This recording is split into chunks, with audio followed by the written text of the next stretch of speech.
नमस्कार दोस्तों, आइए जानते हैं दिल्ली की आज की फटाफट बड़ी खबरें।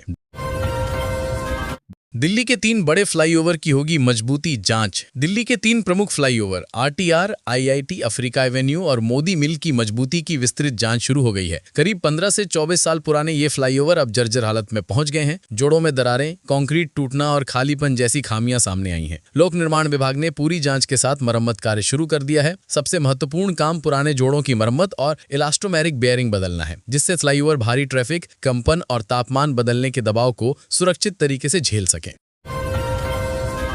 दिल्ली की झीलें संवरेंगी, जल स्तर भी बढ़ेगा। दिल्ली जल बोर्ड ने शुद्ध किए हुए अपशिष्ट जल का बेहतर उपयोग करने की नई योजना तैयार की है। अब इस जल का उपयोग सिर्फ पार्कों और फार्म हाउसों की सिंचाई तक सीमित नहीं रहेगा, बल्कि झीलों, तालाबों और भूजल को रिचार्ज करने में भी किया जाएगा। दिल्ली में रोजाना 701 मिलियन गैलन साफ किया हुआ अपशिष्ट जल बनता है, लेकिन सिर्फ 125 मिलियन गैलन ही उपयोग हो पाता है। 1994 के समझौते के तहत 267 मिलियन गैलन यमुना में छोड़ना जरूरी है। इस योजना से प्राकृतिक जल स्रोतों के पुनर्जीवन और भूजल स्तर बढ़ाने में बड़ी मदद मिलेगी। दिल्ली सरकार यमुना की सफाई के लिए अब जनता और कंपनियों से चंदा लेकर एक विशेष यमुना जीर्णोद्धार कोष बनाएगी। जल बोर्ड के सीईओ से इसे सैद्धांतिक मंजूरी भी मिल चुकी है और इसे जल्द सरकार के सामने रखा जाएगा। इस कोर्स से सीवेज सिस्टम सुधार, रेन वाटर हार्वेस्टिंग, तालाब निर्माण और लोगों को जागरूक करने जैसे काम होंगे। बारापुला, शाहदरा, गाजीपुर और नजफगढ़ नाले के पानी को यमुना में गिरने से पहले शोधित करने की योजना भी इसमें शामिल है। साथ ही यमुना किनारे हरित क्षेत्र और बायोडायवर्सिटी पार्क विकसित किए जाएंगे। नोएडा एयरपोर्ट उद्घाटन से भाजपा मिशन 2027 की उड़ान। नोएडा इंटरनेशनल एयरपोर्ट का उद्घाटन भाजपा के मिशन 2027 की शुरुआत का बड़ा मंच बनने जा रहा है। प्रधानमंत्री नरेंद्र मोदी की प्रस्तावित जनसभा के साथ यूपी विधानसभा चुनाव प्रचार की औपचारिक शुरुआत होगी। सीएम योगी ने कार्यक्रम स्थल का निरीक्षण कर तैयारियों की समीक्षा की। दिसंबर में उद्घाटन प्रस्तावित है और प्रधानमंत्री से समय मांगा गया है। योगी आदित्यनाथ ने बताया कि यह कार्यक्रम पश्चिमी यूपी के लिए ऐतिहासिक होगा। इससे पहले पीएम मोदी 25 नवंबर 2021 को एयरपोर्ट के शिलान्यास कार्यक्रम में भी शामिल हुए थे। ओल्ड गुरुग्राम मेट्रो रूट पर निर्माण कार्य तेज हो गया है। गुरुवार को जीएमडी ऑफिस के सामने नारियल तोड़कर पहले पिलर की खुदाई शुरू की गई। 4 मशीनें एक साथ 4 स्थानों पर खुदाई करेंगी, जिससे समय से पहले काम पूरा होने की उम्मीद है। पहले चरण में मिलेनियम सिटी सेंटर से सेक्टर 9 तक 15.3 किलोमीटर लंबा रूट बनाया जाएगा। 10 जगह टेस्ट पाइल करने थे, जिनमें से 6 के परिणाम बेहतर मिले हैं। एक पिलर के लिए 4-4 पाइल तैयार होंगे। अधिकारियों का दावा है कि अब निर्माण में तेजी बनी रहेगी। धुएं की चेतावनी पर दिल्ली लौटा एयर इंडिया का विमान। दिल्ली से अहमदाबाद जा रही एयर इंडिया फ्लाइट AI 2939 उड़ान भरते ही कॉकपिट में कार्गो होल्ड से धुएं की चेतावनी आने पर तुरंत दिल्ली लौट आई। पायलट ने सुरक्षा प्रोटोकॉल के तहत यह कदम उठाया। दूसरी ओर गुवाहाटी से हैदराबाद जा रही फ्लाइट IX 2884 4 घंटे की देरी के बाद पूरी तरह रद्द कर दी गई, जिसके कारण यात्रियों में भारी नाराजगी रही। भारतीय तेज गेंदबाज मोहम्मद सिराज ने भी सोशल मीडिया पर एयरलाइन को जानकारी न देने और बार बार टालने के लिए जमकर फटकार लगाई। यात्रियों को काफी परेशानी झेलनी पड़ी।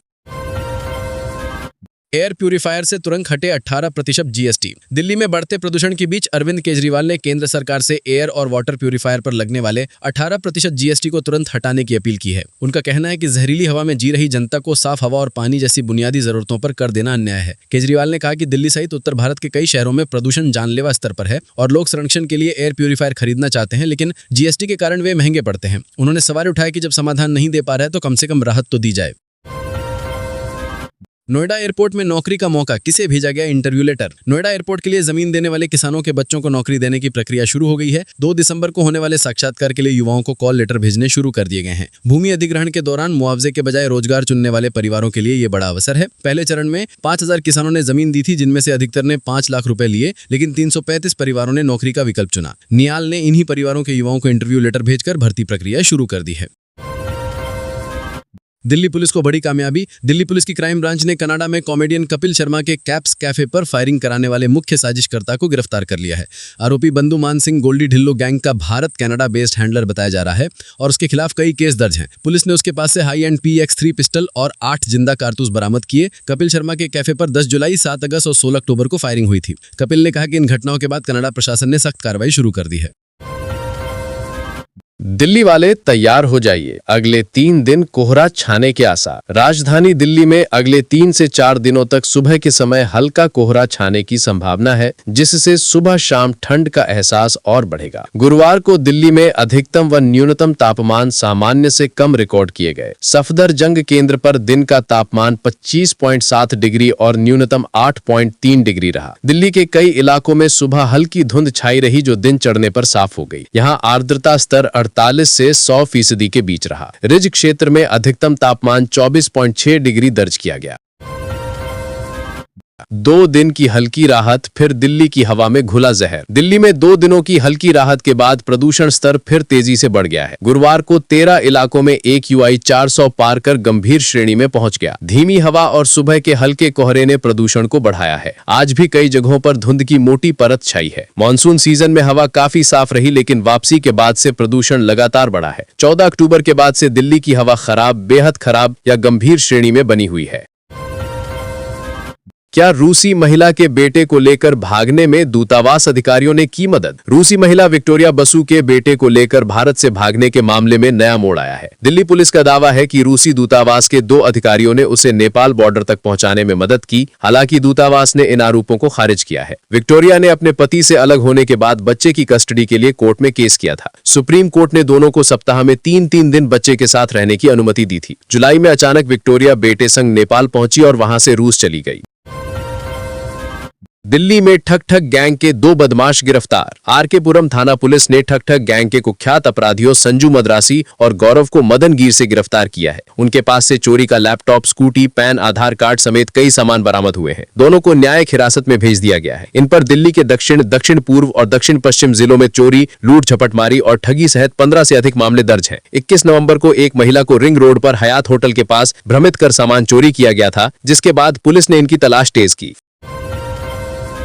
फरहान अख्तर की फिल्म 120 बहादुर दिल्ली में हुई टैक्स फ्री। 1962 के भारत चीन युद्ध में रिजांग ला की लड़ाई पर आधारित फरहान अख्तर की फिल्म 120 बहादुर को दिल्ली सरकार ने टैक्स फ्री कर दिया है। मुख्यमंत्री रेखा गुप्ता ने एक्स पर पोस्ट कर इसकी घोषणा करते हुए कहा कि यह फिल्म कुमाऊं रेजिमेंट की चार्ली कंपनी के 120 वीर सैनिकों की बहादुरी को सलाम है। फिल्म में मेजर सितान सिंह भाटी के नेतृत्व और उनके बलिदान को दर्शाया गया है, जो सैन्य इतिहास में साहस की प्रतीक मानी जाती है। टैक्स फ्री होने से दर्शकों की पहुंच और बढ़ने की उम्मीद है।